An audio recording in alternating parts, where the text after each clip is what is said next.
Newton's के 3 equation देखे थे, आपको याद होगा। अभी हम देखने जा रहे हैं न्यूटन का फर्स्ट लॉ ऑफ मोशन। लेकिन इससे पहले मुझे आप बताइए कि अगर इस इंसान का नाम दे देते हैं छोटू, ठीक है, छोटू या फिर छोटू, ठीक है, चलो इंसान का नाम देते हैं छोटू, ठीक है, छोटू। तो इस छोटू ने इस छोटे से बॉल को किक मारा, ठीक है। तो जब इसने छोटे से बॉल को किक मारा तो आपको क्या लगता है, ये बॉल कभी तो कभी रुक जाएगी या फिर हमेशा चलती रहेगी? क्या लगता है कितने जोर से मारा होगा? आप बोलोगे नहीं, कुछ समय के बाद, आफ्टर 5 मिनट 6 मिनट, कितना ही पावर या फिर कुछ सेकंड के बाद क्या हो जाएगा, बॉल ऑटोमेटिक रुक जाएगा। हमने एक्सपीरियंस किया है। आपने कैसे बोला? हम जब ग्राउंड पे जाते हैं तो हम देखते हैं कि जब हम बॉल को किक करेंगे तो ऑटोमेटिक कुछ समय का रुक जाता है, ठीक है। तो एरिस्टोटल नाम के एक साइंटिस्ट थे, फिलोसोफर थे, बहुत महान इंसान थे, ठीक है, अपने ज़माने में। तो इनका कहना था, जो आपका कहना है सेम चीज़ एरिस्टोटल का भी कहना था, ठीक है। क्या कहना था कि an external force is required. क्या? An external force is required to keep a body in uniform motion. यानी अगर कोई बॉडी को हमें मोशन में रखना है तो हमें क्या चाहिए, एक एक्सटर्नल फोर्स चाहिए, ठीक है। मतलब कि हमें इसको रेगुलर बेस पे फोर्स देना पड़ेगा। अगर मान लो मुझे इस बॉल को हमेशा के लिए मोशन में रखना है तो मुझे इसको क्या फोर्स देना पड़ेगा। ऐसा नहीं कि एक बार फोर्स दिया तो ये हमेशा मूव करता रहेगा, नहीं, कुछ समय बाद रुक जाएगा, फिर से हमें मोशन फोर्स देना पड़ेगा, फिर कुछ समय बाद रुक जाएगा, इनका मानना था। यानी अगर कोई बॉडी को मुझे मोशन में रखना है तो इसके लिए मुझे क्या अप्लाई करना पड़ेगा, फोर्स अप्लाई करना पड़ेगा। अब एक सवाल आता है कि फोर्स होता क्या है, ठीक है, तो इसको हम देखते हैं फोर्स क्या होता है। लेकिन इससे पहले जो एरिस्टोटल कहते हैं, that is an external force is required to keep a body in uniform motion. कोई भी बॉडी को मोशन में रखने के लिए एक्सटर्नल फोर्स लगता है एज पर एरिस्टोटल। ये पता चलता है कि बाद में गलत साबित हो जाता है। क्या साबित हो जाता है? गलत। कौन गलत साबित करता है? एक तो गैलीलो, फिर आते हैं Newton. Sir Newton and sir गैलीलो दोनों अपने अपने तरीके से गलत साबित करते थे। इनका क्या कहना था? इनका कहना था कि नहीं भाई, no need to give continuous force, ठीक है। बेसिकली अगर एक बार फोर्स दे दिए तो कोई भी बॉडी मूव करते रहेगा, ठीक है। इनका कहना था ऐसा, ओके। सेम इनका भी कहना था कि अगर कोई बॉडी को एक बार हमने फोर्स दे दिया तो ये कंटिन्यू मूव करता रहेगा। और इनके लिए इन्होंने एक्सपेरिमेंट भी परफॉर्म किया था, ठीक है। तो पहला हम देखते हैं कि फोर्स क्या होता है, ओके। तो न्यूटन्स फर्स्ट लॉ, इसको ही हम लॉ ऑफ इनर्शिया भी कहते हैं, ठीक है। पहला law of inertia was given by Galileo, then इसको आगे न्यूटन्स लॉ ऑफ मोशन भी कहा गया, Newton first law of motion, ठीक है। तो फोर्स क्या होता है? तो force is nothing, it is pull and push, ठीक है। किसी भी चीज़ को पुल किया जाएगा या फिर पुश किया जाएगा, सो उल्टा बोल दिया, पुश किया जाएगा, ठीक है, या फिर पुल किया जाएगा। पुल मतलब क्या कि फोर्स बाहर लगाना, और पुश मतलब फोर्स अंदर लगाना, ठीक है, किया जाएगा तो इसको फोर्स कहते हैं, ठीक है। जो भी आप मूवमेंट करते हो, अगर आप इधर पुश एंड पुल कर रहे हो, दैट इज मीन कि आप फोर्स लगा रहे हो, ओके। जैसे कि कोई भी व्हीकल है, इसको आप पुश करते हो, ठीक है। अगर पेट्रोल ख़त्म हो गया, क्योंकि पेट्रोल महंगा है तो पेट्रोल बीच में ख़त्म हो जाता है, तो बीच में ख़त्म हो जाता है तो क्या करना पड़ता है, इसको पेट्रोल पंप तक पुश करना पड़ता है, ठीक है। इसी तरह से कोई हम दुकान में जाते हैं तो इधर लिखा रहता है पुल, मतलब दरवाज़ा गेट है, इसको हम बाहर के आउटसाइड खोलना है, दैट इज़ पुल करना है, ठीक है। तो पुल एंड पुश को ही हम फोर्स कहते हैं। नाउ फोर्स के बारे में और इन्फॉर्मेशन, कि फोर्स का जो यूनिट होता है, इसके बाद यूनिट के बारे में बात करते हैं, यूनिट्स, ओके। तो यूनिट्स के बारे में बात करते हैं तो पहला बात आता है ऐसा यूनिट, ठीक है। तो ऐसा यूनिट होता है न्यूटन, ठीक है, न्यूटन, ये ऐसा यूनिट होता है, ओके, ओके। एंड दूसरा होता है सीजीएस, सीजीएस क्या होता है? ये होता है डायन, ठीक है, डायन, ओके, डायन, ठीक है, हमारा हिंदी वाला डायन, ओके। तो डायन होता है, ये सीजीएस होता है, ओके, सी होना चाहिए था, सीजीएस, ठीक है।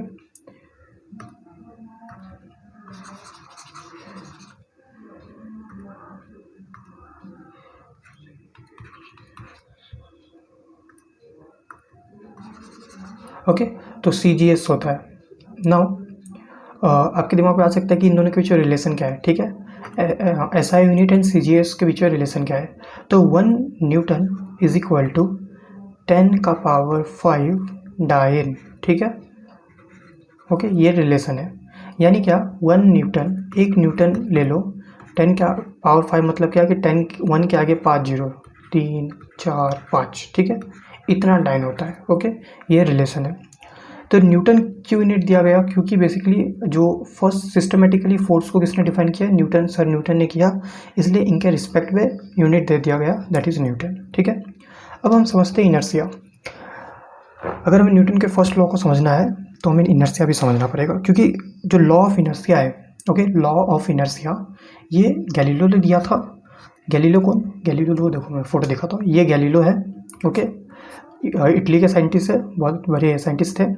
ये न्यूटन सर है जो इंग्लैंड के साइंटिस्ट थे, ठीक है। बहुत ही दोनों खतरनाक साइंटिस्ट है अपने अपने फील्ड में, दोनों ने बहुत ही ज़्यादा कंट्रीब्यूट किया है। तो जो गैलीलो ने फर्स्ट फोर्स को, इन्होंने जो अभी हम न्यूटन के फर्स्ट लॉ जिसको बोलते हैं, इन्होंने सबसे पहले दिया था, और इन्होंने बोला था लॉ ऑफ इनर्शिया, ठीक है, लॉ ऑफ इनर्शिया बोला था। इन्होंने वर्ड यूज़ किया था इनर्शिया। तो इनर्शिया का मतलब क्या होता है, और इसी कॉन्सेप्ट को बाद में सर न्यूटन ने अच्छे से रिप्रेजेंट किया। इन्होंने फर्स्ट लॉ दिया, सेकंड लॉ दिया, थर्ड लॉ दिया, ठीक है, इसलिए हम इसको फर्स्ट लॉ भी कहते हैं, ठीक है। तो अच्छे से इन्होंने डिफाइन किया, ठीक है, न्यूटन सर ने। तो पहले तो गैलीलियो ने किया, और इससे पहले किसने किया, एरिस्टोटल ने किया, लेकिन एरिस्टोटल का थोड़ा गलत हो गया।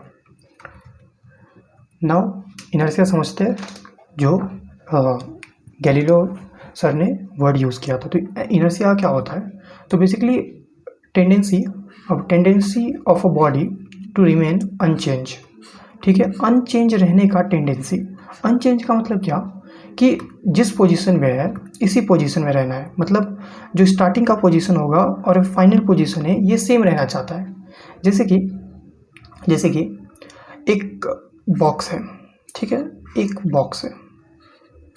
अभी ये बॉक्स किस पे, रेस्ट पर है, रेस्ट पे यानी क्या है, मूव नहीं कर रहा है, ठीक है, स्टेशनरी है। अगर आपको इस बॉक्स को मूव कराना है, देखो पहले बॉक्स किस पर है, रेस्ट पर है, ठीक है, रेस्ट पर है, और आपको क्या कराना है, इसको मूव कराना है। तो आपको क्या देना पड़ेगा, फोर्स देना पड़ेगा, ठीक है, आपको क्या देना पड़ेगा, फोर्स देना पड़ेगा, एक्सटर्नल फोर्स देना पड़ेगा, ठीक है। तो लॉ ऑफ इनर्शिया क्या कहता है, या फिर न्यूटन का फर्स्ट लॉ, देखिए न्यूटन का फर्स्ट लॉ क्या कहता है, an object continue to remain at rest. अगर कोई ऑब्जेक्ट, ध्यान से वर्ड, एक एक वर्ड ध्यान से देखिए, अगर कोई ऑब्जेक्ट रेस्ट पर है, ठीक है, तो ये क्या चाहेगा, ये रेस्ट पर ही रहे, ठीक है।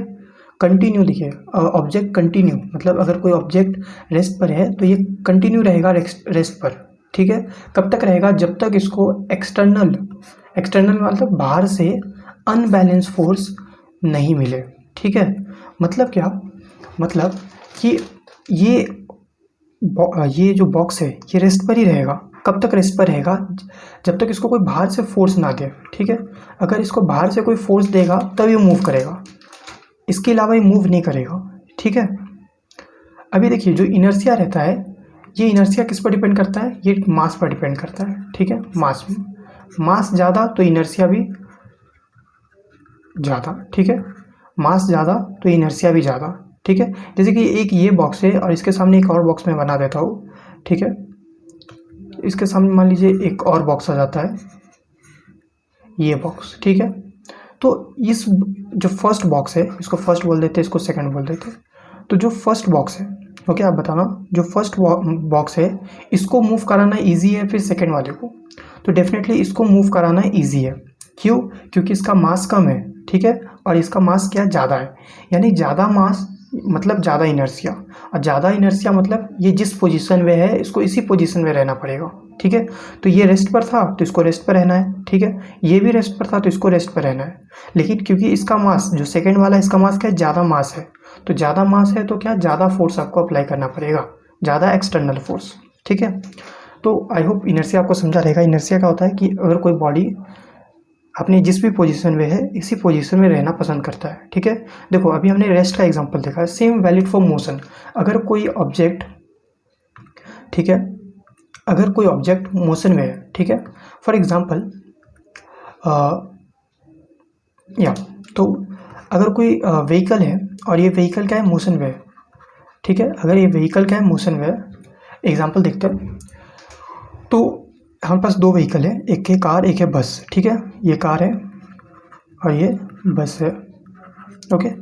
तो आप मुझे बताइए कि अगर कार मूव कर रहा है, ठीक है, और सेम बस भी मूव कर रहा है, तो दोनों में से रोकना किसका मुश्किल है? रोकने में किसको मुश्किल है? देखिए, आप रोकने जाओगे तो दोनों आपको उड़ा के फेंक देगा, ठीक है, मार देगा। लेकिन तभी भी अगर आप किसी को रोकना चाहोगे तो आसानी से कौन रुक जाएगा? डेफिनेटली कार रुक जाएगा। क्यों? क्योंकि कार का मास क्या है? कम मास है। तो कम मास है तो इनर्शिया भी क्या होगा? कम होगा। इनर्शिया कम हो जाएगा तो क्या हो जाएगा? ये आसानी से रुक जाएगा। बट बस का मास क्या है? ज़्यादा मास है, तो ज़्यादा मास है तो ज़्यादा इनर्शिया है, तो ज़्यादा इनर्शिया है। और हमने क्या बोला कि अगर कोई ऑब्जेक्ट जिस भी पोजीशन में है, जैसे कि दोनों मूव कर रहे हैं, क्या है? कार मूव कर रहा है, बस भी मूव कर रहा है, ठीक है। तो बस मूव कर रहा है, आपको इसको रोकना है, ठीक है। तो रोकना है मतलब क्या? इसको रेस्ट पर लाना है, यानी अभी मोशन में है, मोशन से आपको रेस्ट पर लाना है। तो आपको अगर रेस्ट पर लाना है तो आपको एक्सटर्नल फोर्स अप्लाई करना पड़ेगा। तो एक्सटर्नल फोर्स आपको क्या, इस पे ज़्यादा अप्लाई करना पड़ेगा, कार पे। क्यों? क्योंकि इसका मास ज़्यादा है। मास ज़्यादा है मतलब क्या है? इनर्शिया ज़्यादा है, ठीक है।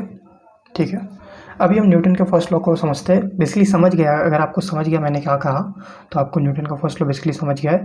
लेकिन अगर तभी भी थोड़ा टेक्निकल समझ लेते हैं तो बेसिकली ओके। तो न्यूटन का फर्स्ट लॉ क्या कहता है?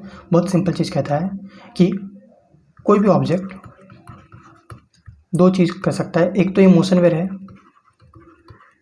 दूसरा ये रेस्ट पर है, ठीक है। तो अगर रेस्ट पर है मतलब इसका वेलोसिटी क्या है? जीरो है।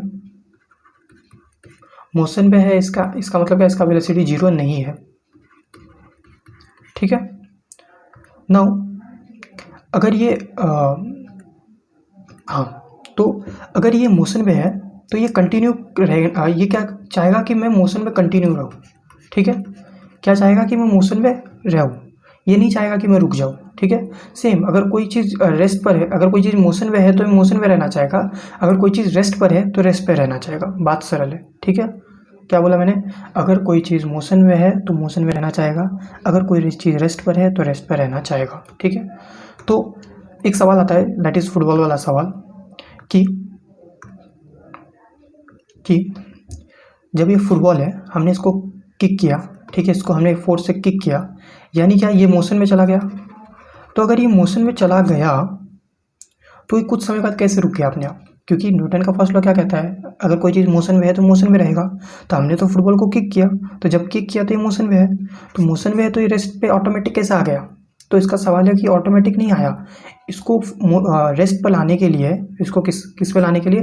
रेस्ट पर लाने के लिए हमने एक एक्सटर्नल फोर्स अप्लाई किया। कौन सा फोर्स अप्लाई किया? एक्सटर्नल, बाहर वाला फोर्स अप्लाई किया, ठीक है, एक्सटर्नल अनबैलेंस फोर्स।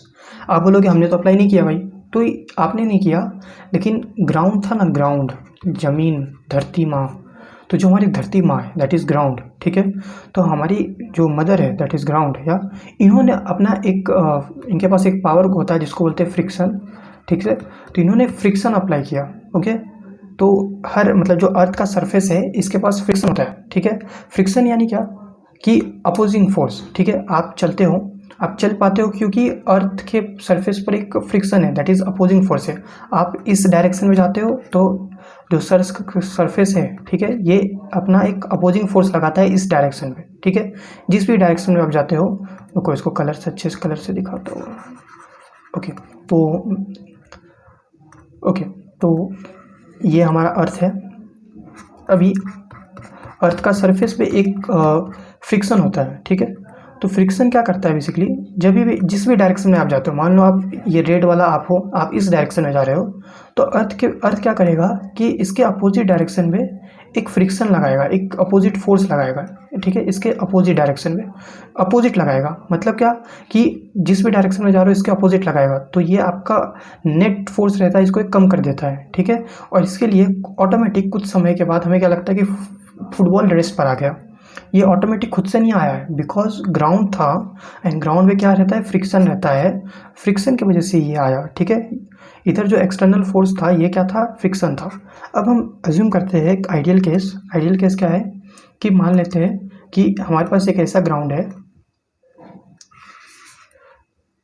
ओके, ये ग्राउंड मान लो, अच्छा ग्राउंड बनाते हैं,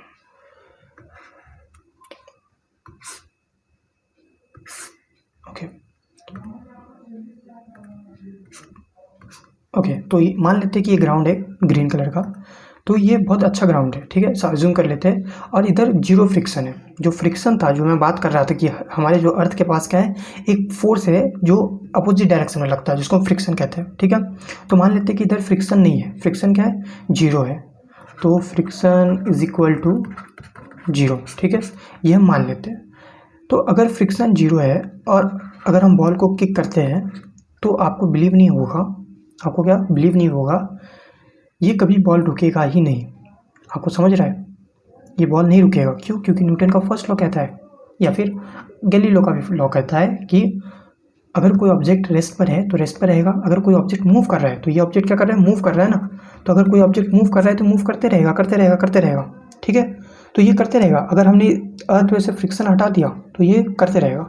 लेकिन ये आइडियल केस है, ठीक है, ये आइडियल केस है, अर्थ पर ऐसा पॉसिबल है नहीं, ठीक है, अर्थ पे फ्रिक्शन होता है, ओके। तो आई होप आपको समझ गया होगा कि न्यूटन का फर्स्ट लॉ क्या कहता है।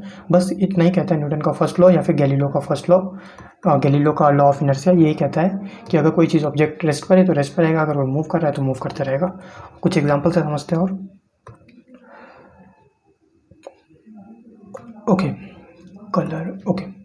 तो ये देखो, आपने ये एक्सपीरियंस किया होगा कि जब भी आप बस में ट्रैवल करते हो, तो अगर बस मूव कर रेस्ट पर है, दो केस लेते हैं, केस वन, अगर बस रेस्ट पर है, ठीक है, तो अगर बस रेस्ट पर है तब, और रेस्ट के बाद ये स्टार्ट होता है, जब बस क्या होता है, स्टार्ट होता है, ठीक है। तो आप रेस्ट पर हो और बस क्या हो रहा है, स्टार्ट हो रहा है। तो जब बस स्टार्ट होता है तो आप आगे जाते हो या पीछे जाते हो, आप एक जर्क फील करते हो, ठीक है। तो कौन सा जर्क होता है, बैकवर्ड होता है या फिर फ्रंट होता है, ठीक है, बताओ ये जर्क क्या होता है, बैकवर्ड होता है या फिर फॉरवर्ड होता है। जब बस स्टार्ट होता है तो आप अज्यूम की आपने फील किया होगा, बस होता है फिर ट्रेन होता है, जब भी स्टार्ट होता है तो हम क्या करते हैं कि हम एक बैकवर्ड जर्क फील करते हैं। क्या करते हैं, बैकवर्ड, ठीक है, backward jerk, backward jerk feel करते हैं। यानी क्या, हम बस आगे जा रहा है, जैसे कि आप इस पिक्चर में देख सकते हो कि बस क्या, बस तो आगे जा रहा है, लेकिन हमें फील होता है कि हम पीछे जा रहे हैं, हमारा बॉडी पीछे चला गया। ऐसा क्यों होता है, just because of Newton first law, ठीक है। क्यों, समझो, मैं आपका ड्राइंग बनाता हूँ, ठीक है, ये आप हो, ठीक है, ये आप हो, ओके, ये क्या, एक आम इंसान है, दैट इज आप, ओके। तो आप क्या रहते हो, अभी आप रेस्ट पर हो, बस रुकी है, आप भी रुके हो, आप रेस्ट पर हो, ठीक है। जैसे आप रेस्ट पर हो तो मस्त लाइफ चल रहा है। अब बस क्या, कुछ समय के बाद बस क्या स्टार्ट हो जाता है, तो बस स्टार्ट हो जाता है, ओके, बस क्या स्टार्ट हो जाता है। तो जब बस स्टार्ट हो जाता है तो बस आगे चली गई, ठीक है, बस क्या आगे चली गई। और बस, क्योंकि आपका जो बस के सरफेस के साथ आपका जो जो ये लेग है, ठीक है, ये क्या है, ज्वाइन है, और आपका जो लेग है ये बस के साथ ज्वाइन है, तो आपका जो लेग है ये भी आगे चला गया। लेकिन जो अपर बॉडी है, जो अपर बॉडी है, इसको अच्छे से दिखाते हैं, जो आपका ये अपर बॉडी है, ये अपर बॉडी, ये तो बस के साथ ज्वाइन नहीं है, ठीक है। जो आपका लेग ज्वाइन था तो लेग भी आगे चला गया, बस तो आगे चली गया, तो ये तो ज्वाइन नहीं है। तो इसको क्या पता कि आपको मूव करना है, तो इसको क्या लगता है कि रेस्ट पर रहना है, इसको क्या लगता है कि रेस्ट पर रहना है। तो ये क्या हो जाता है कि आपका नीचे वाला बॉडी आगे चला जाता है, और ये जो पीछे जो अपर बॉडी ये पीछे रहता है, ठीक है। इसलिए आप बैकवर्ड जर्क फील करते हो, ठीक है। क्यों? क्योंकि आप इसको लगता है कि रेस्ट पर रहना है, क्योंकि न्यूटन का फर्स्ट लॉ क्या कहता है, कोई चीज़ रेस्ट पे तो रेस्ट पर रहेगा, तो इसको लगता है कि मुझे रेस्ट पे ही रहना है, ठीक है, इसलिए पीछे चला जाता है, ठीक है। सेम होता है केस टू। केस टू क्या कहता है कि जब बस स्टॉप होता है, जब बस मूव करते रहता है और बस को क्या स्टॉप करना पड़ता है, दैट इज़ कि ऑटोमेटिक बस चलते बस रुक गया, ठीक है। तो क्या होता है कि आप फॉरवर्ड जर्क फील करते हो। फॉरवर्ड मतलब कि आपको लगता है कि किसी ने आपको आगे फेंक दिया, ठीक है।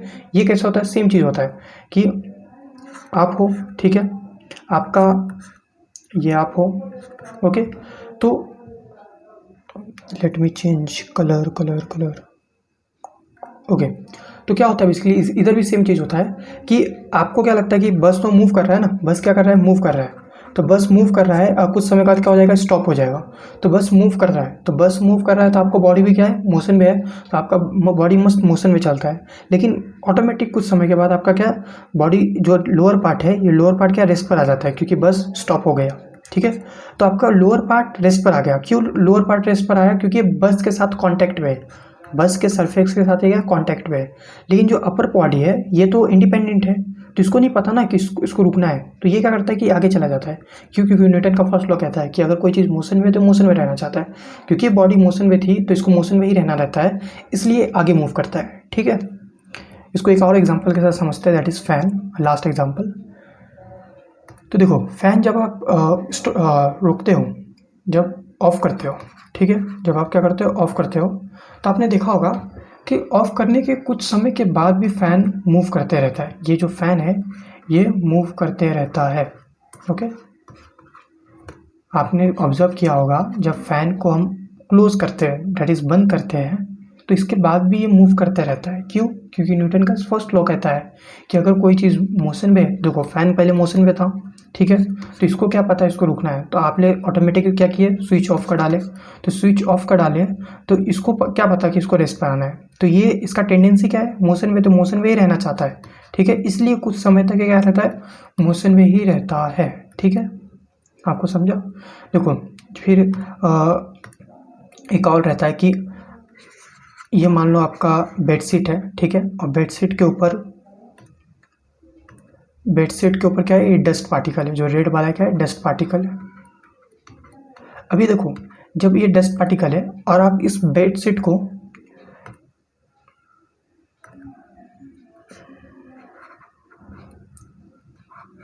ठीक है, अभी देखो बेसिकली आप क्या करते हो कि ये आपका क्या बेडशीट है, कुछ कंबल है, कपड़े हैं मान लो, ठीक है, और आप क्या करते हो कि एक कोई भी बैट से या फिर अपने हाथों से कुछ से भी आप क्या करते हो कि इस पर एकदम जोर से पावरफुल आप क्या करते हो, अटैक करते हो बेसिकली। तो अटैक जब करते हो तो क्या हो जाता है कि जो बेडशीट है, ठीक है, ये पीछे आ जाता है। ठीक है, ये जो ग्रीन वाला पार्ट है क्या पीछे आ जाता है, और जो अपना डस्ट पार्टिकल है ये रेस्ट पे ही रहता है। ठीक है, इसको नहीं पता ना कि उसको भी पीछे आना है, इसको क्या लगता है कि अपन पहले भी रेस्ट पे थे, अभी भी रेस्ट पे रहेंगे, तो ये रेस्ट पे रहता है और ये बेड क्या पीछे चला जाता है। तो क्या हो जाता है कि ये बेड पीछे चला गया और ये रेस्ट पर आगे आगे ऐसा रहता है। ठीक है, तो फिर ग्रेविटी क्या बोलते हैं कि नीचे आ जा, तो ये ग्रेविटी की वजह से क्या है, नीचे आ जाता है और धूल मिट्टी कपड़े से या फिर कोई भी बेडशीट से अलग हो जाता है। तो जो बेडशीट में भी होता है दैट इज़ धूल मिट्टी, आप जो अलग करते हो, इधर भी न्यूटन का फर्स्ट लॉ काम करता है। ओके, तो आई होपफुली आपको समझा होगा न्यूटन का फर्स्ट लॉ क्या कहता है। बस इतना ही कहता है न्यूटन का फर्स्ट लॉ कि अगर कोई चीज़ रेस्ट पर है तो रेस्ट पर रहेगा, अगर कोई चीज़ मोशन में है तो मोशन पर रहेगा। ठीक है, इधर कोई मैथमेटिकल फार्मूला है नहीं। ठीक है, न्यूटन के सेकंड लॉ और थर्ड लॉ में मैथमेटिकल फार्मूला है। ओके, इधर मैं बताऊंगा कि मैथमेटिकल फार्मूला क्या है। ठीक है।